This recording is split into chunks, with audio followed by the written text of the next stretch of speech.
So it seems like a dream right. First attempt में 99 rank, आपने सोच लिया था कि टारगेट था आपका आईएएस फर्स्ट अटेम्प्ट में? Yes, target was it, but I didn't expect the rank, honestly. Early start करने से कितना प्रेशर ईज अप हो गया आपका? आपकी प्रिपरेशन के दौरान कभी बहुत स्ट्रेस वाला सिचुएशन आया आपको कि you wanted to give up? Well, early start करना एक advantage ज़रूर है, but I do feel that does not actually take away those moments of stress from your life because that is something that is inevitable. So ऐसे moments रहे हैं life में preparation के time पर भी when I felt like I want to give up, but at those times I used to just balance myself and cope up with such situations. Hard.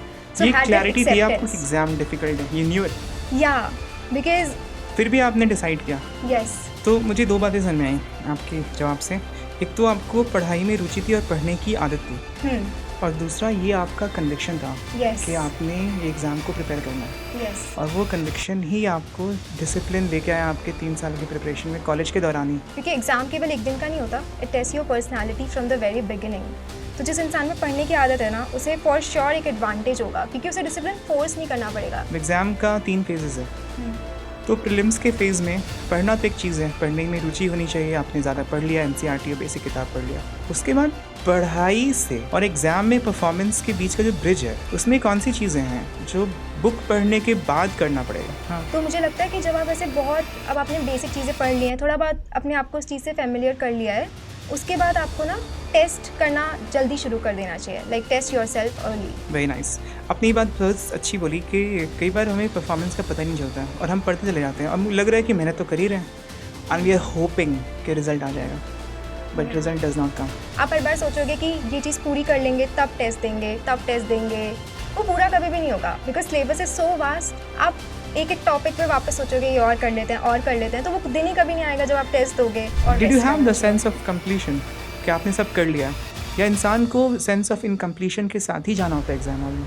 Sir, सब तो हो ही नहीं सकता। मेरा ये था कि इससे ज़्यादा बेस्ट मैं नहीं कर सकती हूँ। मैंने प्रैक्टिस इनफ कर लिया है, जितना मैं पढ़ सकती थी इस टाइम पीरियड में मैंने वो कर लिया है। तो मुझे बस वो सेंस था कि this was the best I could do. अगर इसके ऊपर मैंने स्ट्रेस में कोई चीज़ करी, ओवरडू करने की कोशिश करी, तो उल्टा मैं वो चीज़ें ख़राब करूँगी जो मैंने अभी तक करी है। सो लाइक वन डे वो चीज़ें लूज़ करना इज़ नॉट वर्थ इट इतने टाइम की प्रिपरेशन के लिए। बिना टेस्ट किए हुए ये वाला एग्जाम नहीं होने वाला never, at any stage. Never.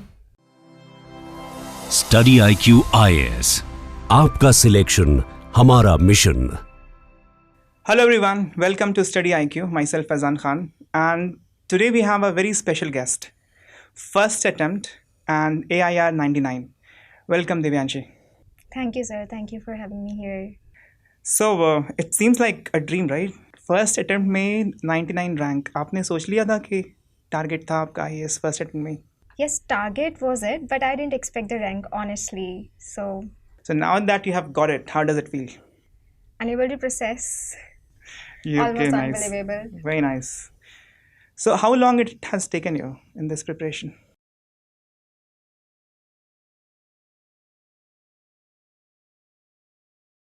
Good. So you started early, Yeah.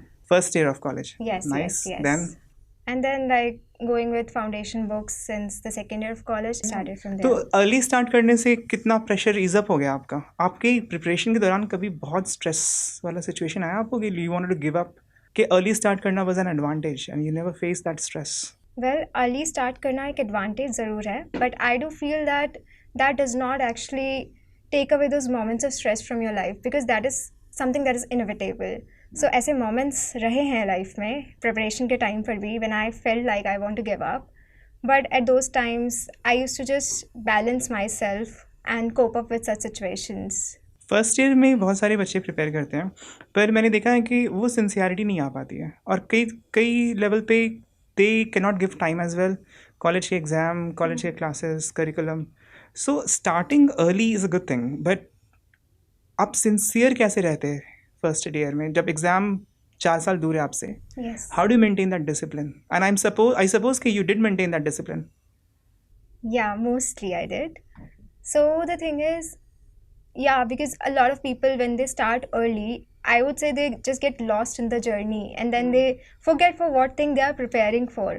So there have been times when I was also feeling that I'm not that consistent for some time, some days, but those were like the days of, let's say, people want to take breaks sometimes, so I used to give that time to me as well. So let's say I'm consistently studying from like 8 to 9 months, then giving yourself a break of 15 to 20 days where you're doing something different from studies, let's say something creative, because I'm from journalism, so we used to do creative things also.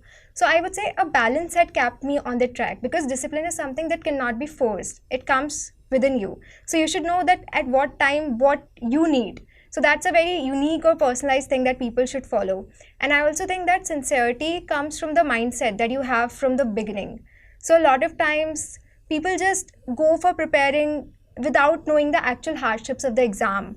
Like they are not actually knowing what they are going for. So in that regard, from the first year itself, I was clear that it is going to be grueling, it is going to be hard. So ये had that clarity थी आपको acceptance. कि exam difficult है, you knew it, Yeah, because फिर भी आपने decide किया. yes, मुझे पहले ये बताइए कि मुझे लगता है जैसा आपने जवाब दिया कि you have to maintain your discipline from within, yes, तो वो कहाँ से आएगा? फर्स्ट ईयर का बच्चा जो होता है that is not very mature, yeah, और कई सारे एस्पिरेशंस एक साथ होते हैं. yeah, तो एक रास्ते को पकड़ लेना और उस पर 3 साल चलना, yeah. वो आप में कहाँ से आया? Okay, if I answer that on a deeper level, तो ऐसे 12th स्टैंडर्ड तक आई हैड साइंस PCM. तो उस टाइम पर mid of 12th standard I was very lost in regarding the career path. Because क्या होता है 10th में, लाइक अगर बोर्ड में बच्चे के अच्छे नंबर आ जाते हैं तो यूजली एवरीवन इज लाइक कि साइंस ले लो, that is the normal thing, like ऐसे यूजुअल आंसर होता है. या बट इतना 10th क्लास के बाद बच्चे में अवेयरनेस नहीं होती है कि उसे क्या करियर पाथ चूज़ करना है. मैंने भी ऐसी साइंस ले ली थी, इतना सोचा नहीं था क्योंकि इतनी अवेयरनेस नहीं थी. बट फिर 12th के मिड तक आई रियलाइज कि मतलब I was doing fine with science also, but I realise that मुझ में ज़्यादा पोटेंशियल ना ह्यूमैनिटीज़ का है, and I want to go into administration. तो उस टाइम पे I started looking about UPSC, how the exam is conducted. I also asked some of my family members also, relatives, regarding like जिनको थोड़ा idea हो इस चीज़ के बारे में. फिर मुझे ना और भी ये समझ में आया कि एक इंक्लिनेशन ह्यूमैनिटीज़ की साइड ज़्यादा है और इसमें पोटेंशियल भी है. एंड एक वो ड्रिवन अप्रोच होता है ना, that you just want to go into administration, just want to see कि आप ग्राउंड लेवल पर क्या वर्क कर रहे हो. वो एक जॉब सेटिस्फैक्शन जो आपको मिलता है, जो आपने चेंज किया है, उससे डायरेक्टली सिस्टम के साथ इन्वॉल्व होकर how you are doing. Because rank तो सब लोग कर लेते हैं कि ये प्रॉब्लम है, वो प्रॉब्लम है, बट उसको फिक्स करने में, like even at the smallest level, the kind of satisfaction you get. तो मेरे मन में ना वो अप्रोच था. तो उसके बाद 12th में ना मैंने ये चीज़ समझ ली थी कि I don't want to continue with science, मुझे इंजीनियरिंग नहीं करनी है. तो उस टाइम से मैंने एक क्लियर माइंडसेट बनाया, and then I actually switch to humanities from the first year of my college. But साथ साथ मैंने थोड़ा रिस्क भी असेस करा. So I went into journalism कि अगर कुछ नहीं होगा so I just go forward in journalism only, do a masters in that probably. So of course I followed my passion, but एक कैलकुलेटिव रिस्क भी था. तो इस वजह से माइंडसेट काफ़ी क्लियर था कि प्लान ए तो पैशन को फॉलो करना है, एक ड्रिवन अप्रोच के साथ जाना है, बट प्लान बी में कोई स्ट्रेस नहीं है. तो हमेशा से वो माइंडसेट था, इसलिए डिसिप्लिन कंटिन्यू हो पाया. तो मुझे 2 बातें समझ में आई आपके जवाब से. एक तो आपको पढ़ाई में रुचि थी और पढ़ने की आदत थी, और दूसरा ये आपका कन्विक्शन था yes. कि आपने ये एग्ज़ाम को प्रिपेयर करना है. yes. और वो कन्विक्शन ही आपको डिसिप्लिन लेके आया आपके 3 साल के प्रिपरेशन में, कॉलेज के दौरान ही. yes. जब आप उस इकोसिस्टम में तो थी नहीं, कोचिंग yes. तो आपने ज्वाइन करा नहीं होगा तब, yes. तो खुद से ही पढ़ाई किया. yeah. तो वो जो कन्विक्शन है वो इसलिए आया क्योंकि consciously you chose the path. yeah. और पढ़ने में आपको रुचि होगी, आप पढ़ाई करती होंगी पहले से. अगर कोई बंदा 10th क्लास में है और आपको सुन रहा है, तो अभी उसको क्या करना चाहिए? उसको ये है कि जो भी वो पढ़े वो मन से पढ़े, और वो एक पढ़ने की आदत क्रिएट करे अपने अंदर. एग्जैक्टली. इंसान में ये है, तो अगर उसको दे दिया जाए 2 साल 3 साल, तो वो तो प्रिपेयर कर लेगा ना. हाँ, बिकॉज मुझे लगता है हैबिट बहुत ज़्यादा मैटर करती है, क्योंकि एग्ज़ाम केवल एक दिन का नहीं होता, it taste your personality from the very beginning. तो जिस इंसान में पढ़ने की आदत है ना, उसे फॉर श्योर एक एडवांटेज होगा, क्योंकि उसे डिसिप्लिन फोर्स नहीं करना पड़ेगा. लेट्स से कोई एकदम स्टार्ट कर रहा है, उसके लिए आदत बनाना would be a tough thing. सबसे पहले आदत बनाना ही टफ थिंग है, तो उसके बाद वो प्रोसीड कर पाएगा. सो आई वुड से कि अगर आप स्कूल में हैं and you are watching this, then you should have a habit of studying from the very beginning if you want to go into this regard. Good, very nice. तो एक बार जब आपने जर्नी स्टार्ट कर दिया, तो प्रतिभा के साथ साथ ना टेक्निक भी चीज़ होती है, फिर सही काम को सही टेक्निक से भी करना होता है. तो उसके बाद जब आपने प्रिपरेशन स्टार्ट किया और टेक्निकलिटी आपको समझ में आई, तो जर्नी के उस पार्ट पे हम आते हैं। एग्ज़ाम का 3 फेजेस है। तो प्रीलिम्स के फेज़ में पढ़ना तो एक चीज़ है, पढ़ने में रुचि होनी चाहिए, आपने ज़्यादा पढ़ लिया, एनसीईआरटी और बेसिक किताब पढ़ लिया। उसके बाद पढ़ाई से और एग्ज़ाम में परफॉर्मेंस के बीच का जो ब्रिज है, उसमें कौन सी चीज़ें हैं जो बुक पढ़ने के बाद करना पड़ेगा? सर एक चीज़ तो मुझे ये बहुत ज़्यादा लगती है कि जब हम पढ़ाई करते जाते हैं ना and we don't test ourselves, तो हमें लगता है कि हम ठीक ही कर रहे हैं, like we do not have एक पैरामीटर खुद को जज करने का। तो मुझे लगता है कि जब आप ऐसे बहुत, अब आपने बेसिक चीज़ें पढ़ ली हैं, थोड़ा बहुत अपने आप को उस चीज़ से फेमिलियर कर लिया है, उसके बाद आपको ना टेस्ट करना जल्दी शुरू कर देना चाहिए, like test yourself early. So pre के टाइम से ही मैंने दिसंबर से ही टेस्ट सीरीज अटेम्प्ट करना स्टार्ट कर दिया था। मई में प्री था, तो दिसंबर से I used to do chapter test, sectional test, half length उसमें भी थे, फुल लेंथ, सब कुछ। तो वो टेस्ट करते करते ना मुझे ये चीज़ समझ में आ रही थी कि कहाँ मैं लैग कर रही हूँ। सो ऐसे लाइक आप हर वीक अपने आप को टेस्ट कर रहे हो, अगर आपके स्कोर्स बेकार आ रहे हैं तो आपको समझ में आएगा कि मतलब आपने इतना सारा पढ़ा लेकिन वो ट्रांसलेट नहीं हो रहा है स्कोर्स में। तो मैं ना अपनी जो पढ़ाई थी वो हमेशा आउटपुट पर जज करती थी, बिकॉज ओके मैंने भी ये चीज़ एक्सेप्ट करी कि पढ़ना पसंद है, बिकॉज क्या होता है लोग बहुत ज़्यादा इमर्स हो जाते हैं कि तो बड़ा अच्छा लग रहा है, इसको और पढ़ लेते हैं। मेरे अंदर भी वो अर्ज थी, बिकॉज मुझे भी पढ़ना बहुत पसंद है। बट फिर अगर कोई चीज़ आपके पेपर में काम नहीं आ रही है, लाइक इस टाइम पे गोल एग्जाम क्रैक करना है, उसके बाद कितना भी पढ़ सकते हैं, बिल्कुल। तो फिर मैंने सोचा कि ठीक है यार, पूरी लाइफ पढ़ी है बुक्स पढ़ने के लिए, अब भी गोल एग्जाम क्रैक करना है। अगर परफॉर्मेंस नहीं आ रही है स्कोर्स में तो मीन्स कुछ चेंज करना पड़ेगा। मे बी मैं शायद कुछ बहुत ही ज़्यादा स्पेसिफिक चीज़ें पढ़ रही हूँ जितनी शायद रिक्वायर्ड नहीं है, या फिर मैं बेसिक कॉन्सेप्ट्स पर ही फोकस नहीं कर रही हूँ जो आते हैं एक्चुअल में। जैसे ज्योग्राफी में एनसीईआरटी से ही काफ़ी सारी स्टेटमेंट आ जाती हैं, बट वो आप बिल्कुल सही तब कर पाते हो जब आपने एनसीईआरटीज़ बहुत बार पढ़ी है, लाइक पूरा आपको अच्छे से याद है। But a lot of people बहुत सारी सोर्सेज पे फोकस कर रहे हैं, एनसीईआरटीज़ की बेसिक स्टेटमेंट्स अच्छे से याद नहीं है। तो कभी कभी ना वो फर्स्ट प्रिंसिपल्स, वो बेसिक्स भी आपको बहुत सारी चीज़ें लाइक प्रोवाइड करा देते हैं। तो मुझे लगता है कि हमेशा खुद को टेस्ट करना सबसे ज़्यादा इंपॉर्टेंट है, that is the first step. Very nice. अपनी बात बहुत अच्छी बोली कि कई बार हमें परफॉर्मेंस का पता ही नहीं चलता और हम पढ़ते चले जाते हैं और मुझे लग रहा है कि मेहनत तो कर ही रहे हैं एंड वी आर होपिंग कि रिजल्ट आ जाएगा, but result does not come. So you decided to give test by December, that is the ideal time. जो फर्स्ट अटेम्प्टर है, मई में अगर प्रीलिम्स है तो दिसंबर से टेस्ट सीरीज स्टार्ट हो जानी चाहिए, shouldn't be delay then that. और कितने टेस्ट देना है पहली बार वाले बच्चे को, क्योंकि फर्स्ट टाइम जो बच्चा देता है ना तो बेसिक बुक्स में उलझा होता है और कई बार उसके कोर्स पूरे नहीं हो पा रहे हैं, तो टेस्ट वैसे में देना बहुत चैलेंज हो जाता है और झिझक ही होती है और एटीट्यूड ऐसा डेवलप हो जाता है कि मैं पढ़ ही लेता हूँ। लेकिन आपने बड़ा जोर दिया है कि टेस्ट देना बहुत इंपॉर्टेंट है, और जो हम एनसीईआरटी में पढ़ भी रहे हैं उसके नुआंसेस तब समझ में आते हैं जब क्वेश्चन करा हमने। प्लेन रीडिंग में लाइन का मतलब भी तब उतने अच्छे समझ नहीं आया जब तक किसने टेस्ट नहीं किया उस सेंटेंस के ऊपर, उस नज़रिए से शायद हमने देखा नहीं उस सेंटेंसेस को, उस कंसेप्ट को। तो टेस्ट देना बहुत ज़रूरी है। अगर सारा सिलेबस ख़त्म नहीं भी हो पा रहा है तो भी आपके मुताबिक टेस्ट देना चाहिए। तो भी सर जैसे हमने क्लासेस में सीखा था कि आइंस्टाइन को Nobel prize photo electric effect के लिए मिला था, you have to do it in one shot. आप हर बार सोचोगे कि ये चीज़ पूरी कर लेंगे तब टेस्ट देंगे, तब टेस्ट देंगे, वो पूरा कभी भी नहीं होगा, because syllabus is so vast. आप एक एक टॉपिक पे वापस सोचोगे ये और कर लेते हैं और कर लेते हैं, तो वो दिन ही कभी नहीं आएगा जब आप टेस्ट दोगे।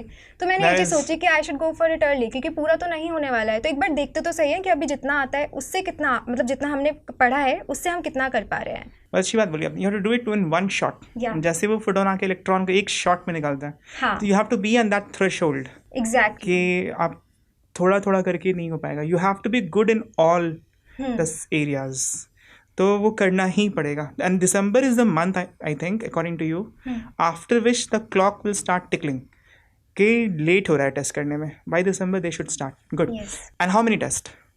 Sir, like I had solved around 7,000 to 8,000 questions for prelims. तो 7,000 to 8,000, गुड। तब फिर कंफर्ट आ जाता है प्रीलिम्स में इतने क्वेश्चंस करने के बाद? लाइक काफ़ी हद तक आपकी एक प्रैक्टिस बन जाती है, एक ना सबकॉन्शियस लेवल पर भी आप वो आंसर्स का इंस्टिंक्ट से भी आप काफ़ी ऑप्शंस, मतलब 2 ऑप्शंस एलिमिनेट कर सकते हो। तो उसके बाद मुझे लगता है कि कैलकुलेटिव गेसिंग भी, अगर इट सूट्स यू, आप एक्यूरेसी के साथ कर रहे हैं। Like I used to calculate my accuracy जब भी मैं गेस करती थी। तो what happened with me is कि इतना ज़्यादा स्कोर नहीं आ पा रहा था, केवल बस उन क्वेश्चन से जिनमें हमें लगता है ना कि बिल्कुल एकदम आंसर आएगा तभी हम टिक करेंगे, जिसका हमें नहीं आता है हम नहीं करेंगे। बट प्री में इतनी अनप्रिडिक्टेबिलिटी है कि आप अगर शॉर्ट करने जाओगे तो आप एक good number of question attempt नहीं कर पाओगे, ये एटलीस्ट मुझे लगा। ऐसा है तो बिल्कुल है। या that was like my understanding. तो फिर मैंने सोचा कि अगर ऐसा रहेगा तो बहुत बॉर्डर वाली सिचुएशन रहेगी, होगा नहीं होगा इतना क्लियर नहीं होगा। तो फिर मैंने सोचा कि एक लॉजिकल गेसिंग पर भी वी कुड ट्राई। तो अप्रैल से आई स्टार्टेड लॉजिकल गेसिंग पूरा 1.5 मंथ्स के लिए। What I used to do is कि कुछ क्वेश्चंस मैं गेस पर ही अटेम्प्ट करती थी टेस्ट सीरीज़ में, एंड देन जितने मैंने गेस में क्वेश्चंस अटेम्प्ट करे हैं उनकी I used to calculate the accuracy. अगर वो एक्यूरेसी सही जा रही है, मैं एवरेज में गेन कर रही हूँ, लूज़ नहीं कर रही हूँ मार्क्स, और कंसिस्टेंटली उतने ही मार्क्स गेन कर रही हूँ, तो I use to go with it. तो मेरे केस में आई हिट दैट एक्यूरेसी, तो मैंने वो चीज़ एक्चुअल पेपर में भी अप्लाई करी थी। Very nice. तो मुझे जो आपसे समझ में आया कि टेस्ट को अर्ली स्टार्ट करना है, अर्ली स्टार्ट करेंगे देन यू विल रियलाइज़ कि देयर आर मेनी क्वेश्चंस जो सिर्फ पढ़ के होगा नहीं, तो फिर पढ़ाई के बाद ही बहुत काम बचता है प्रीलिम्स के लिए। तो फिर वो लॉजिकल गेसिंग जो आप कह रहे हैं उसमें आप सोचेंगे कि कैसे लॉजिकल गेस करना है, उसको अप्लाई करके देखेंगे is that working on PYQs and the test series are not. तो ये काम हो ही नहीं पाता है अगर टेस्ट में इंसान हाथ नहीं लगाए तो। एग्जैक्टली। तो वो तो सिर्फ पढ़ता रहेगा, तो इससे तो बिल्कुल वंचित रह जाएगा। तो ये जो एच देता है प्रीलिम्स के लिए, ये वाला काम ही नहीं हो पाता है बहुतों का, क्योंकि वो ना टेस्ट में घुसते हैं, फिर ना तो उस तरह से दिमाग ओरिएंट होता है कि मैं लॉजिकली एलिमिनेशन करूँ। Yes exactly. Very nice. So जो फर्स्ट सेगमेंट था हमारा प्रीलिम्स के बारे में हमने बात किया। If I can summarise that and you see if you have to add on to it कि you must start early with discipline, you must do the basic things, start the test early. Test के through बहुत सारी basic concepts के nuances समझ में आएंगे, और test के थ्रू ही आप अपना स्ट्रैटेजी ऑफ एलिमिनेशन प्रिपेयर कर पाइएगा, किताब से तो नहीं कर सकते। So that was your strategy for prelims. Did you also make notes test series वगैरह से? उतना टाइम मिलता है क्या फर्स्ट अटेम्प्ट वालों को? सर ऑनेस्टली मैंने दिसंबर में जब स्टार्ट करी थी ना, तब मैंने ट्राई करा कि मैं नोट्स बनाऊँ टेस्ट सीरीज़ से, बट थिंग ये थी कि इतने सारे टेस्ट देने होते थे कि मैं नोट्स बनाने में ही रह जाती। So what I used to do is कि टेस्ट तो पोर्टल पर होते ही हैं, तो मैंने ना एंड डेज में टेस्ट से रिवाइज करना शुरू कर दिया। अच्छा। हाँ, तो उससे क्या है, वो भी चीज़ याद रहती है कि आपने वाला क्वेश्चन क्यों गलत किया था, क्या सही था। तो लाइक आपको अपनी कमी भी याद रहती है, और जहाँ पे आपने कोई चीज़ सही गेस करी है, लेट्स से कुछ गेसेस मैंने बहुत अच्छे करे हैं टेस्ट में, तो मुझे ये भी चीज़ें याद रहती थी कि किन प्रिंसिपल्स पे मैंने वो चीज़ गेस करी है। अच्छा। तो मैं टेस्ट से डायरेक्टली रिवाइज कर लेती थी। आपका रिटेंशन रेट अच्छा है, तो you can do active recall कि पास्ट में क्या गलती किया था आपने। ऑलराइट, तो आपने प्रीलिम्स के 3 दिन पहले क्या किया था? सर ऑनेस्टली आई वुड से कि 2 डेज़ पहले तक तो आई वॉज रिवाइजिंग मोस्टली ऐसे टेस्ट सीरीज से ही, बहुत जितने भी सारे टेस्ट दिए थे सब पोर्टल्स पर जाकर आई वॉज रिवाइजिंग। फिर जो सेकेंड लास्ट डे था उस पर भी मैंने थोड़ा बहुत रिविजन करा था, एंड बिल्कुल लास्ट डे जब प्री से 1 दिन पहले था तब आई वॉज वॉचिंग इंटरस्टेलर, थोड़ा अपने आप को रिलैक्स करने के लिए। Very nice, very nice. Because मुझे लगता है कि एंड टाइम में आप जो भी चीज़ याद करते हो ना बहुत प्रेशर डाल के, तो दिमाग में वो चीज़ ना फिट हो जाती है, जैसे ये तो बहुत ज़्यादा इंपॉर्टेंट है, तो मोस्टली आप ना पीछे वाली चीज़ें ज़्यादा भूल जाते हो और एंड टाइम वाला एकदम याद रखते हो।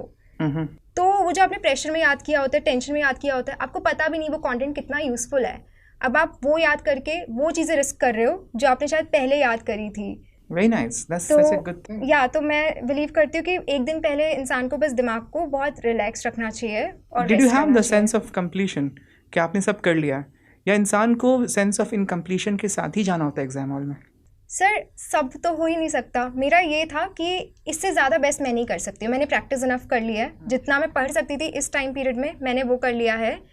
तो मुझे बस वो सेंस था कि this was the best I could do. अगर इसके ऊपर मैंने स्ट्रेस में कोई चीज़ करी, ओवरडू करने की कोशिश करी, तो उल्टा मैं वो चीज़ें ख़राब करूँगी जो मैंने अभी तक करी है। सो लाइक 1 डे वो चीज़ें लूज़ करना इज़ नॉट वर्थ इट इतने टाइम की प्रिपरेशन के लिए। पर ज़्यादातर लोग तो घबरा के करते रहते हैं, एग्जाम के शाम तक प्रिपेयर करते हैं, हाथ से छूटता नहीं है टेस्ट या किताब। I have seen people like that, because मैं स्कूल से हमेशा से ऐसी थी। तो आपकी क्या सलाह क्या होगी? How strongly would you recommend कि वो काम नहीं करना चाहिए? शाम में किया हुआ पढ़ाई अगले दिन सुबह प्रीलिम्स है, that is a waste actually according to you. या that's according to me. So मेरी एडवाइस ये होगी कि आप टेस्ट सीरीज़ में देख लीजिए कि आपको एंड तक याद करके कितना अच्छा पेपर जा रहा है। 2-3 बार देखिए, अगर नहीं जा रहा है तो थोड़ा चेंज करके देखिए। द थिंग इज़ जो आपके लिए जो चीज़ आपके लिए काम करती है ना, वो केवल आपको तभी पता चलती है जब आपने उस चीज़ को टेस्ट किया है, उससे रिजल्ट क्या आया है। तो मेरा सिंपल मोटो ये रहता था, अगर ये चीज़ मैंने टेस्ट करी है और इससे मेरा रिजल्ट नहीं आ रहा है, तो भले दूसरों के लिए it might be right, it's not right for me. तो I would say just follow your own plan. If this thing may sound helpful to you, so एक बार ट्राई करिए, but if it doesn't fetching you any result, so just go by your own way. Very nice. So you personalized everything. You tried and tested your technique. Yeah. Very good. Very good. Now let's talk about mains. Mains में prelims तो दे दिया और 1 महीना wait किया, result आ गया। अब लोगों का आँख खुलता है कि अब मेंस का कैसे करें, तो मेंस का फिर कैसे करें? Sir the first thing is कि जब आप प्री देकर आ गए हो, तो मैंने शायद 2-3 दिन थोड़ा सा खुद को रेस्ट दिया था। उसके बाद से जब रिजल्ट नहीं भी आया था ना, एक चीज़ मैंने देखी थी कि लोग रिजल्ट के लिए बहुत ज़्यादा एंग्जाइटी रखते हैं। They don't start preparing result से पहले, but I started it. Like मेरा ऑप्शनल बिल्कुल ऐसे ब्लैकआउट हो गया था प्री तक के टाइम तक, तो मैंने ऑप्शनल से स्टार्ट करा, थोड़ा बहुत एथिक्स से स्टार्ट करा। या but I want to ask Divyanshi कि वो तो बहुत लेट हो जाएगा ना प्रीलिम्स के बाद, if you do the strategy, what is the right time कि मेंस में आपका हाथ बैठ जाना चाहिए? Okay so the thing with me, because I had the foundation course, तो उसमें जब से फाउंडेशन कोर्स बिगिन हुआ था, लेट्स से फ्रॉम जुलाई, तो तभी से थोड़े थोड़े आंसर्स लिखना मैंने स्टार्ट कर दिया था। We had that warm up वाली वर्कबुक, तो वहाँ से मैंने बेसिक आंसर्स लिखना स्टार्ट करा। उसके बाद फिर क्लासेस में भी teachers use to give questions, तो polity, geography, IR and I would say ethics का course also we have completed before pre, तो उन सब के आंसर्स मैंने पहले से लिखना शुरू कर दिया था, साथ साथ क्लासेस के साथ ही। जो टेस्ट सीरीज़ होती थी पोर्टल पर, उनको थोड़ा देना शुरू कर दिया। जो क्वेश्चंस टीचर्स ने क्लास में डिस्कस करे, PYQs, उनको भी खुद से लिखना शुरू करा, एंड इवन हिस्ट्री ऑल्सो। तो काफ़ी सारे सब्जेक्ट्स मैंने पहले से ही लिखना शुरू कर दिया था। तो आई वुड से कि जितना जल्दी आप स्टार्ट कर सकते हैं, उतना जल्दी people should start writing answers. तो लाइक मोस्टली ऐसे नवंबर दिसंबर से तो अच्छे से आंसर लिखना शुरू होना चाहिए आपका। फिर जैसे Jan-Feb का टाइम आ जाएगा, तब तो you will be completely occupied with pre. तो आंसर राइटिंग पे हाथ पहले ही बैठ जाना चाहिए, Yes. according to you. Yes. Before you get into the prelims gear, Yeah. Mains को अच्छे से निपटा के Yeah. काफ़ी substantial portion you have to get into prelims mode. Yes. Good. So by July you started. तो mains you started before prelims. Mains के answer writing before prelims test series. Yeah. That's the order it should be. Yeah. पहले mains करना है, answer writing में आपका ठीक ठाक हो जाना चाहिए हाँ. दिसंबर से तक ही। हाँ. Should be writing good answers by December. I would say like some of them were good, some of them were average, but major thing was that एक वो दिमाग में फेयर होता है ना कि एकदम जब लोग स्टार्ट करते हैं आंसर राइटिंग, तो एक बहुत इमेंस प्रेशर होता है, वो प्रेशर रिलीज हो गया था। एंड एक तरीके से रिकॉलिंग जो पावर थी वो थोड़ी सी पहले से बनना शुरू हो गई थी, तो एकदम प्री के बाद वो इमेंस प्रेशर नहीं आया था कि अरे अभी तक कुछ लिखा ही नहीं है, कोई रिकॉलिंग पावर ही नहीं है। तो yes, that was the case. क्योंकि फर्स्ट अटेम्प्ट के बच्चे ना यहाँ पे थोड़ा सा मार्क खा जाते हैं कि वो प्रीलिम्स में इतना ज़्यादा टाइम लग जाता है, उलझ जाते हैं ना, मेंस का प्रैक्टिस रह जाता है। But you rightly you are stressing कि वो टाइम निकाल के पहले करना ही है। अगर आंसर राइटिंग 0 है, प्रीलिम्स के बाद हो सकता है क्या mains clear? In my opinion no. है ना? ओके।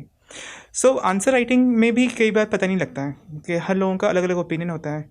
आंसर कैसा है लिखना है, UPSC ने तो कोई स्ट्रैटेजी बताया नहीं है, UPSC ने कोई नाम मार्किंग स्कीम बताया है कि किस स्ट्रक्चर के लिए कैसा मार्क्स है। तो अपने ख्याल से हम करते हैं, some time it work, some time it may not work. In your opinion Divyanshi, what should be the good elements of an answer? Sir मुझे लगता है कि UPSC के answers are like very demanding, the way we have discussed in the classes also.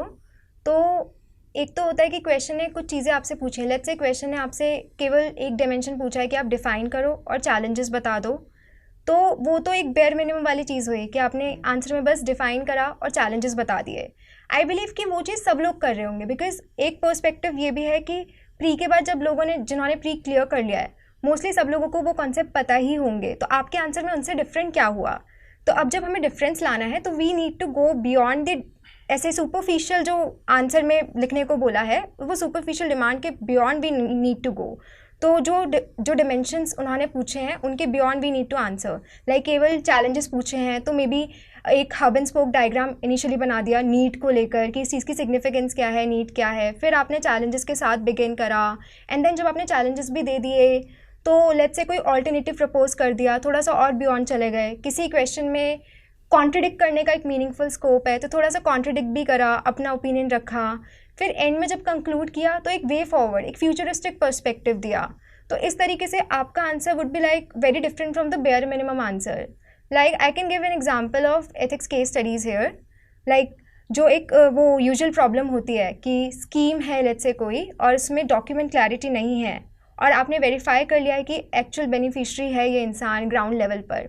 So now वहाँ पे एक conflict आ जाता है कि आप एक्सट्रीम रैशनलाइजेशन करोगे या फिर एम्पैथी शो करोगे। So of course answer will be कि people will balance it, but at the same time वो एक इंडिविजुअल प्रॉब्लम नहीं है, तो most of the people like will stop कि हमने इसकी प्रॉब्लम सॉल्व कर दी, खत्म। But the thing is what about people who come after her और him, whatever the person is, तो उनके बारे में क्या? तो मेजरली मुझे लगता है कि case studies were also like कि आप एक सिस्टमिक चेंज लाओ, उसमें भी बियॉन्ड जाने की डिमांड थी। तो मुझे लगता है हर एक जो क्वेश्चन आपसे पूछा है ना, उसकी डिमांड केवल वो नहीं है जो उस क्वेश्चन में लिखा है, they are asking a broader perspective कि आप उसके बियॉन्ड जाकर एक सिस्टमिक चेंज या फिर सिस्टमिक पर्सपेक्टिव कैसे दे सकते हो। Very nice, this is very enlightening. क्योंकि ज़्यादातर हमारी टेंडेंसी तो यही होती है, स्कूल में तो हमने यही करा, कॉलेज में भी यही करा, जो पूछा वो लिखा, क्वेश्चन से डिविएट नहीं होना, बट क्वेश्चन के बियॉन्ड भी थोड़ा सा लिखना है। भले ही आपने कम स्पेस में ससिंक्टली लिखा है, पर this is not a natural tendency that we have based on our schooling and our college education. तो आपके अकॉर्डिंग मेंस का ये बहुत क्रूशल डिमांड है कि जो डिमांड क्वेश्चन पोज करता है सुपरफिशियली, उसके बियॉन्ड आपको जाना है। जो पूछा वो लिखना है, जो नहीं पूछा है वो भी लिखना है। Right, that is very enlightening. और आप क्या प्रेफर करते थे, पैराग्राफ में लिखना या पॉइंटर्स में लिखना? सर जीएस के लिए तो pointers, for my optional I use to prefer paragraph, but उसमें भी आई गेस जो प्रेजेंटेशन है वो काफ़ी ज़्यादा मैटर करती है। तो क्वेश्चन के अकॉर्डिंग, जैसे ऑप्शनल में काफ़ी सारी जगहों पर जैसे डिफरेंस के लिए पूछा है, so it's better to make a table rather than writing in a paragraph. तो एक प्रेजेंटेशन के भी मुझे लगता है थोड़े से मुझे एक्स्ट्रा नंबर मिल जाते थे, 0.5 या 1 मार्क फॉर योर प्रेजेंटेशन। तो उसमें मैं बोलूँगी कि क्वेश्चन के अकॉर्डिंगली यू हैव टू जज, बट जीएस में तो mostly it was pointers only, because आपको जो क्वेश्चन है मतलब आंसर है बहुत एनालिटिकली, बहुत ज़्यादा डिस्क्रिप्टिव लिखना है, like you have to write more points rather than going a lot deeper into a single point. तो उस वे में जीएस में आई प्रेफर्ड पॉइंटर्स, ऑप्शनल में आई यूज्ड टू राइट ऐसे mostly paragraph. Okay, so how many test did you write off for mains? Sir as such ऐसा मुझे एकदम count याद नहीं है, but I would have like ऐसे ऑलमोस्ट हर वीक कुछ 2-3 सेक्शनल टेस्ट तो लिख ही रहे हैं, वो वाला केस था। और उसके बाद half length test, full length test, so I would say good number of tests. Like I do not have a count regarding good number this. of tests, but that is the key, you have to write good number of tests. Yeah, बिना test किए हुए ये वाला exam नहीं होने वाला never, at any stage. never. Interview का experience क्या था आपका? They write personality test in the notification. Yeah. Is it really personality test? Is it test of something else? I Did they don't- grill you on knowledge aspect? Personally, for me, it was not the case. I mean, the board was very polite and receptive in my case, so they were like very much free to listening whatever I was telling, because a lot of times I got like some suggestions from some panels that okay, Devanshi was speaking for a longer time, because I used to get immersed whenever I was speaking and they won't listen this much, and some were saying no, you are going good with the flow, but my board was like very receptive. I had to stop at a point of time because they were listening all throughout. So I believe it was more of a test of personality, because they wanted you to speak more so that they can understand like what you actually think. Because ऐसे 1 or 2 lines के answer में आप किसी के बारे में कितना ही जान पाओगे, तो मेरे हिसाब से पर्सनालिटी का टेस्ट ज़्यादा था। Do you think the personality test जो है लास्ट स्टेज का, वो कहीं ना कहीं बहुत इंपॉर्टेंट है और वही डिसाइड करता है पहले 2 स्टेज में कैंडिडेट कैसा करेंगे? ये सारा किताब का बुक लिस्ट और स्ट्रक्चर और टीचर्स के नोट्स सब कुछ टेस्ट सीरीज मिलने के बाद, do you think this a factor in the personality of the person जो रिजल्ट डिसाइड करता है? एब्सोल्युटली, बिकॉज मुझे लगता है कि आप इस पेपर में जब जाने का सोचते हैं तो एक माइंडसेट से शुरू करते हैं, एक पर्सनालिटी से शुरू करते हैं। That's why you have decided to come in such a tough exam. उसके बाद हर एक स्टेज पे ना आपका भी एवोल्यूशन होता है, आप चैलेंजेस फेस करते हैं, आपको लगता है शायद आपके अंदर इतना ही पोटेंशियल था, बट आप खुद को पुश करते हैं, रियलाइज़ करते हैं ओ आई हैड मोर पोटेंशियल जितना मैंने सोचा था। तो अगर मुझे लगता है कि at the end of the exam आपकी पर्सनैलिटी इवॉल्व नहीं हुई है, आपने ग्रो नहीं किया है, देन मे बी मीन्स फिर आपने उस एग्ज़ाम को ना एक बियॉन्ड पर्सपेक्टिव से नहीं देखा है, क्योंकि it's not only an exam, because इतना टफ एग्ज़ाम है that is not meant to कि आपकी केवल अकेडमिक सक्सेस है, बिकॉज अकेडमिक सक्सेस बहुत लोगों का हार्ड वर्क होता है, बट अगर आपने पर्सनालिटी में खुद को ग्रो नहीं किया है तो आई वुड से कि आपने वहाँ से ज़्यादा सीखा नहीं है. तो my view is like your personality should evolve as you go through the stages of exam. Very nice, personality must evolve. आप कुछ टिप्स देना चाहेंगे, क्योंकि फोकस तो हम ज़्यादातर लोग बुक्स पे देते हैं, कंटेंट पे, आंसर्स पे.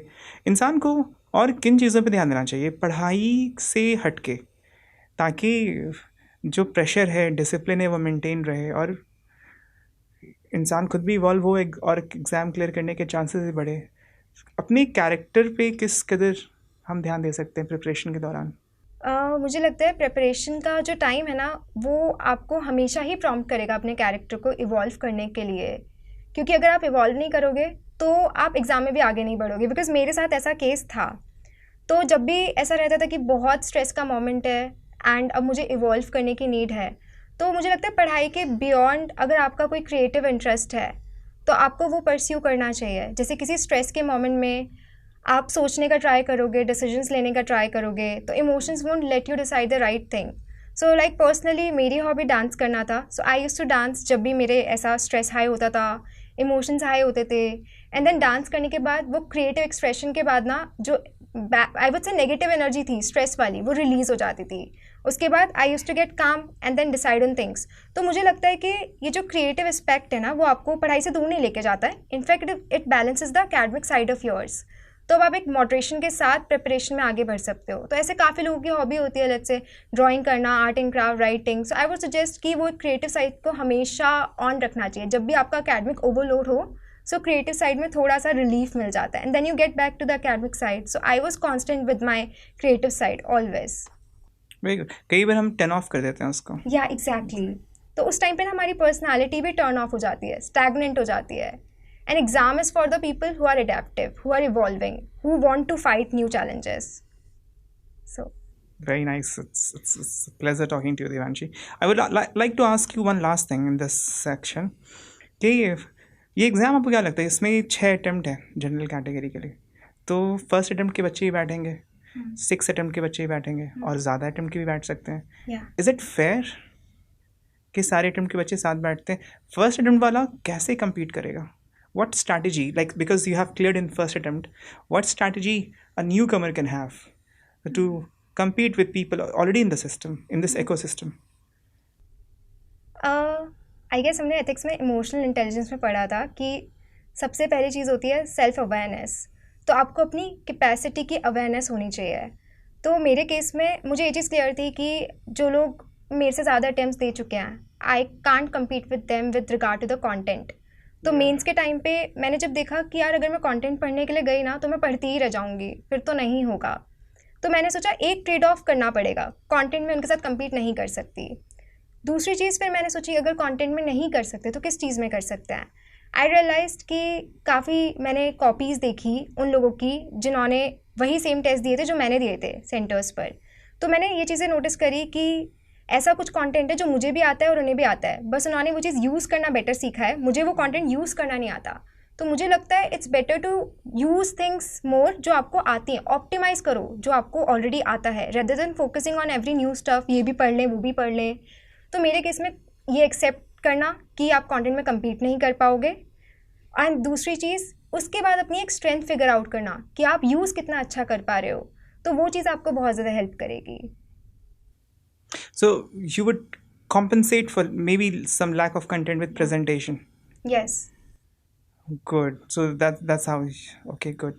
And जाने से पहले before we close it up, अगर आपको एक चीज़ बतानी हो जो आपको लगता है कि ज़्यादातर लोग नहीं करते हैं, लेकिन वो ऐसी चीज़ है जो can give you an edge इस पूरे प्रिपरेशन के दौरान, what could that be? मुझे लगता है कि ज़्यादा लोग जो चीज़ करते हैं, I'll just first go for this. Because I have seen कि लोग ना हर जगह से कुछ ना कुछ सुन लेते हैं, हर जगह से कुछ ना कुछ फीडबैक ले लेते हैं and then they don't decide for themselves. तो जो लोग नहीं करते हैं वो ये है कि वो हर एक चीज़ सुनकर वो अपने साथ बैठ कर ये चीज़ डिसाइड नहीं करते कि कौन सी चीज़ मुझे सूट करेगी और कौन सी नहीं करेगी. एक फोमो होता है ना कि इसने ये भी करा है तो हमें भी ये करना चाहिए। जैसे टॉपर्स कॉपीज़ हो गई मीन्स में, सारे टॉपर्स की कॉपी देख रहे हैं, तो that is not the right way. Because मुझे तो लगा कि 1-2 की देख ली, fine, that works for me, उससे ज़्यादा मुझे करने की ज़रूरत नहीं है। मुझे भी ऐसे ओवररेटेड लोग बोलते थे एडवाइस कि इसकी भी देखो उसकी भी देखो, एक फोमो में चले जाते हैं लोग। तो मुझे लगता है पहली चीज़, एक फोमो में नहीं जाना चाहिए, जो चीज़ आपके लिए वर्क कर रही है उसके साथ जाना चाहिए। एक पर्सनलाइज प्लान, एंड वो भी पर्सनलाइज प्लान बनाना इस चीज़ से ईजी। आपने एक फीडबैक सुना, आपको लगा कि ये वर्थ इट है ट्राई करने के लिए, आपने उसे ट्राई करा, स्कोर नहीं इम्प्रूव हुआ, लीव इट, फिर आप दूसरी चीज़ सोचो। तो एक चीज़ ये है कि आपको ओवररेटेड चीज़ों के पीछे, ओवररेटेड एडवाइस के पीछे या फिर फोमो में जाके कुछ नहीं करना चाहिए। एक अपनी जर्नी क्रिएट करनी चाहिए, उसे क्राफ्ट करना चाहिए एंड उस पर स्टिक करना चाहिए। सो एट लास्ट मुझे एक बहुत इंपॉर्टेंट चीज़ ऐड करनी है which worked a lot for me. 3 things I followed अपनी जर्नी के टाइम पर। फर्स्ट थिंग, मेंस में क्योंकि मेरे पास टाइम कम था एज अ फर्स्ट अटेम्प्टर, तो आंसर्स तो लिखना था ही था, बट एक होता है ना कि आप आंसर्स लिखते हैं उसमें काफ़ी सारा टाइम जाता है, तो आप ज़्यादा आंसर्स अटेम्प्ट नहीं कर पाते हैं। तो what I used to do is कि मैं ब्रेनस्टॉर्म करा करती थी, लिखने के बाद ब्रेनस्टॉर्मिंग चल रही है, तो ब्रेनस्टॉर्मिंग से क्या हो रहा है, वो चीज़ ना मेमोरी में बहुत अच्छे से सीप इन कर रही है, तो मुझे वो चीज़ ज़्यादा याद रहती थी। And I used to go like beyond the question.